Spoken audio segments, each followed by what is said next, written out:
want to start by thanking Mike for that very kind introduction and for everything that he and Walmart are doing to support our troops, our veterans, and the health of our families. I also want to thank Jim McNerney as well as Governor John Engler for their extraordinary leadership of the Business Roundtable and for inviting me here this morning to be with all of you. I'd also like to thank the military leaders who are here with us, Lieutenant General Bill Troy from the Army and Vice Admiral Bill French from the Navy.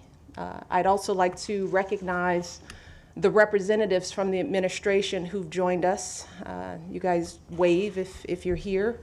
Fred Volrath and Frank D. Giovanni from the Departments of Defense, John Gingrich from the Department of Veterans Affairs, Keith Kelly from the Department of Labor, and Matthew McGuire from the Department of Commerce. And finally, I want to thank all of you, the leaders of our nation's businesses, leaders who care deeply about the future of your businesses and about the future of our country and those who serve it. As you know, over the past couple of years, Jill Biden and I have been working to support our nation's veterans and military families through joining forces. And now that the Iraq War is over and the war in Afghanistan is drawing to a close, we are focused like never before on helping our veterans and military spouses find employment and build their careers. Right now, there are hundreds of thousands of veterans and military spouses looking for work. And in the coming years, we know that over 1 million more will be hanging up their uniforms and transitioning back to civilian life. These men and women will be returning to their families, rejoining their communities, and figuring out what's next in their lives. And as they do all of that, the one thing that they're going to be thinking about is a job. They'll be trying to figure out how to achieve that sense of financial security and stability for their family, how to find that next mission to accomplish. And that's where all of you come in. So today I want to spend a little time just talking to you about who these veterans and military spouses are, what they can do for your businesses, and how they can keep on serving this country in the years ahead. So let's start with who they are. This current group of veterans, the 9/11 generation, as my husband has called them, holds a special place in our history. These are the Americans who stepped up and volunteered to serve during wartime, knowing full well they'd be sent into harm's way. They are young. The majority are between 18 and 34 years old, and a record number of them are women. They're highly skilled, serving as IT specialists and operations managers, logistics coordinators. They've overseen millions of dollars worth of assets, operated complicated machinery, managed dozens, even hundreds of their peers. On the battlefield, they are the leaders of today's dynamic modern warfare. One day they're handing out humanitarian aid, and the next they're responding to a firefight. And the next they're building relationships with local leaders. And they're doing all of this on the razor's edge when one wrong move could mean the difference between life or death. And then back home, their spouses are serving this country as well. They're volunteering in their communities like no one else. They're taking care of their kids, taking them to soccer, managing their family's finances alone. Many are even hitting the books for night class after everyone else is asleep. Every couple of years, these spouses are uprooting their lives and restarting their careers as their families are transferred from base to base. They're dealing with all the emotions of long, multiple deployments, constantly worried about the danger that lies ahead for their loved one. And when their spouse comes home, some carrying the seen or unseen wounds of war, they are snapping back to action to care for them. So these men and women, our veterans and military spouses, have seen it all. And in the process, they have gained the types of qualities and values that you simply can't teach anywhere else. A relentless commitment to excellence, the ability to juggle multiple priorities, the wherewithal to meet deadlines under every circumstance imaginable. They know how to develop and execute complex strategic plans, and they don't give up until their mission is complete. And when the pressure is highest, that's when our veterans and military spouses are at their best. And believe me, my husband and I have seen this firsthand. We have had the privilege and opportunity to work with military personnel at all levels of the White House, from our policy teams to our military aides to our Navy mess staff. We have spent countless hours with thousands of our troops and military base families at White House events and on military bases throughout the world. And let me tell you, they are some of the most nimble and creative and effective people you will ever meet. And I couldn't recommend them more highly. These men and women are exactly the kinds of employees you all are looking for to help you compete in today's global marketplace. And they're proving that every single day with their achievements in the private sector. Let me just share a few stories. Jenna Dolan was in the Marines for 12 years, including 2 deployments to Iraq as a fighter pilot. And today she's a program manager at GE, where she's working with outside clients and people from all across the company to help build and sell helicopter engines. And when she's not doing that, she's still serving our country in the reserves.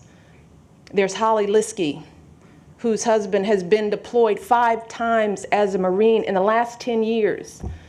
While her husband is overseas, Holly serves as a single parent for all 5 of their children. And Sam's Club thought that if she could handle that, then she could handle just about anything. So they hired her as an assistant manager. And then there's Neil Duncan, a former Army paratrooper with the 173rd Airborne. Neil lost both his legs to an IED in Afghanistan. And since his injury, he has climbed some of the tallest mountains on Earth on prosthetics. And last summer, at the end of his internship with JP Morgan Chase, Neil's manager knew they couldn't let him get away, so they hired him for a full-time position as an associate at a bank in Denver, where today he works with clients on their investment portfolios.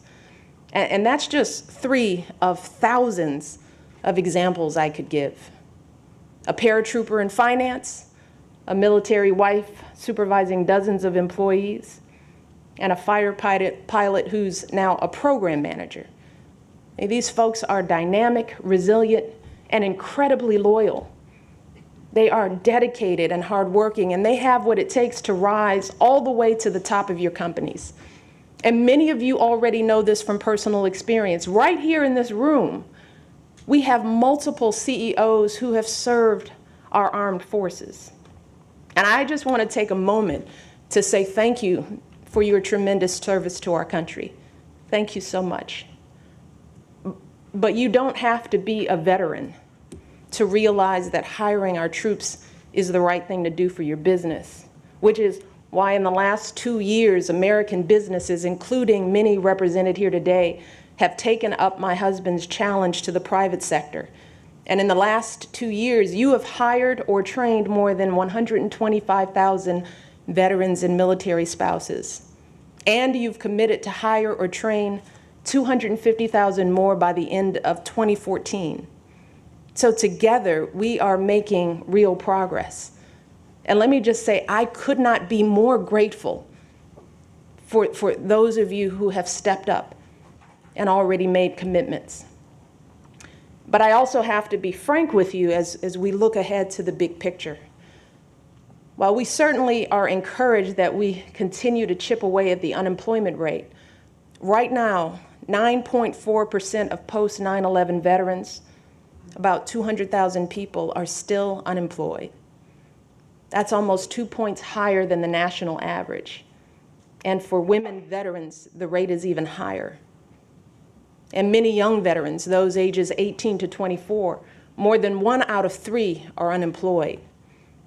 Now, on top of that, we've got another 200,000 active duty military spouses currently looking for work. And when you combine all those numbers with the 1 million veterans that we know will be transitioning home over the next few years, it couldn't be more clear that we still have a lot more work to do. And that's why I want to highlight the incredible commitment from Walmart. Now, as Mike said, Walmart is projecting that they will hire 100,000 veterans in the next 5 years, which is truly extraordinary. But they are not limiting themselves to that number. They're making an open-ended commitment to our veterans.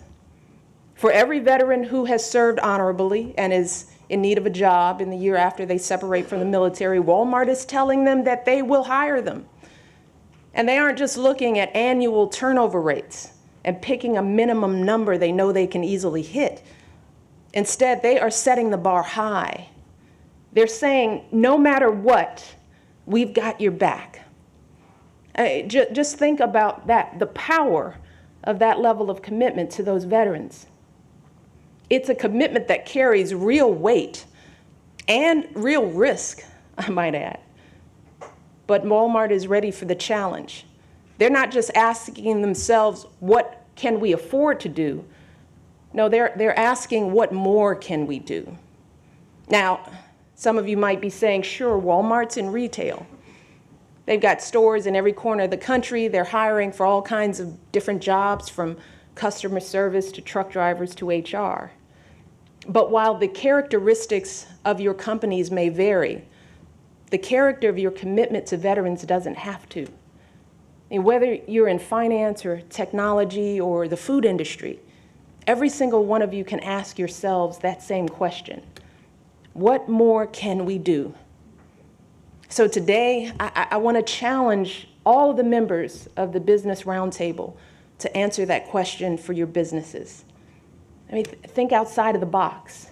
Take real risk and work together to make big, bold commitments to hire our veterans and military spouses and help them reach their full potential within your companies. Show them that your business is there for them for the long haul. And if you do that, I know that you can build on the 125,000 folks that we've already hired or trained, and you can help us bring our veterans' unemployment rate down to 0. Yeah, 0. That should be our goal. In fact, that is our goal. But it's going to take every one of us doing our part to reach it.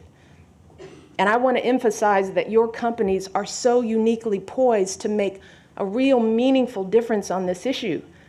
Together, you employ nearly 60 million people. You represent $7.3 trillion in revenue every single year, almost half of our nation's GDP.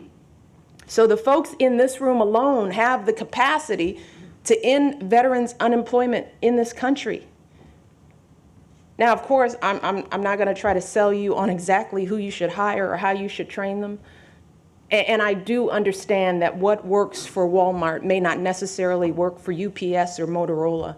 I mean, you all are the only ones who can figure out the best approach for your businesses. But I do want to encourage you to sit down with each other and figure this out together by sharing best practices, pooling resources where it makes sense, and doing everything you can to fully integrate veterans into your businesses.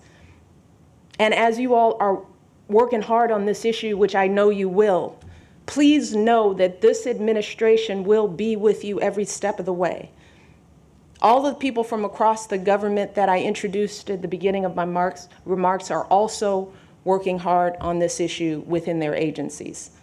And they will be available to answer your questions right after this meeting and in the weeks and months ahead. And just last week, we sat down with vice presidents and HR professionals from many of your companies to hear about how we can better help you find the people with the skills and talents that you're seeking. And that comes on top of the work that we've already done over the past few years, including the tax credits my husband has made available to any business hiring an unemployed veteran or wounded warrior. We're also helping our troops translate their skills into civilian resumes and matching them with careers that suit their experiences. We created an online jobs bank, and we're connecting your companies to veterans in local communities through our American Job Centers. And we're also streamlining the credentialing processes so it's easier for military, truck drivers, welders, machinists, and medics to earn the certifications they need in the civilian world.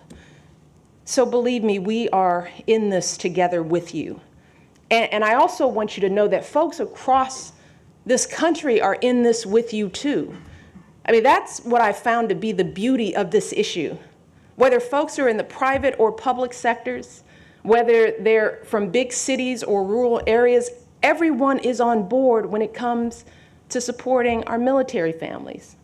I mean, just look around this room. We've got competitors like UPS and FedEx, Verizon and AT&T, Viacom and DirecTV, all sitting at the same tables ready to take on this issue together.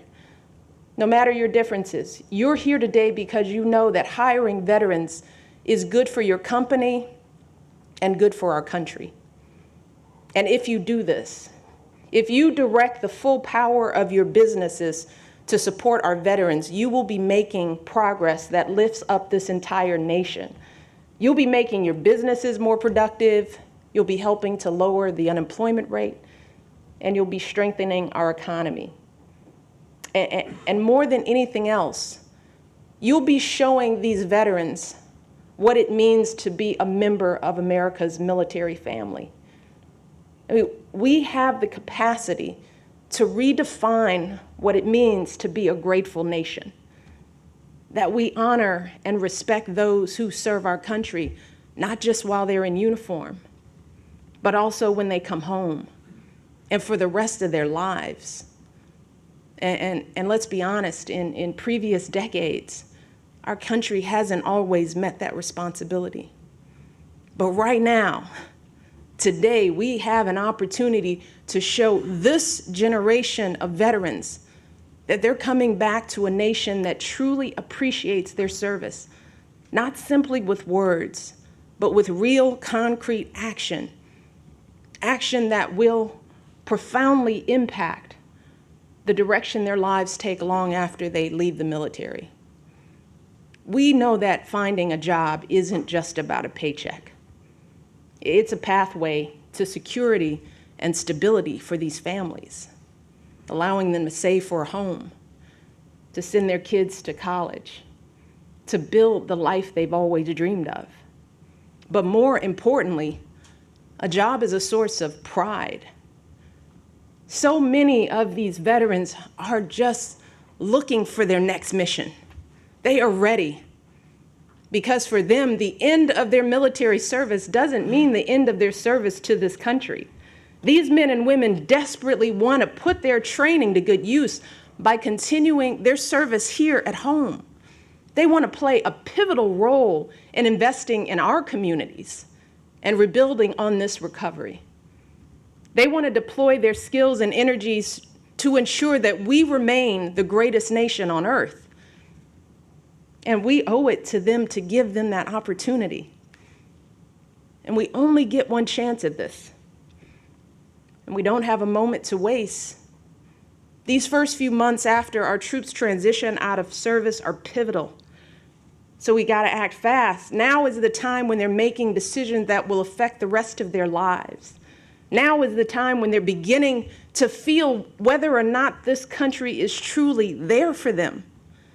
So now is the time when we've got to spring into action. We've got to hold ourselves to the same standards of service and patriotism as they held themselves. And we've got to join forces so that we can truly serve our veterans and military families as well as they've served us. So I want to thank you. I want to thank you all again, your businesses, the individuals within your companies, for everything that you do on this issue. And thank you for all that you do for this country every single day. I truly look forward to working with all of you in the months and years ahead. Thank you so much.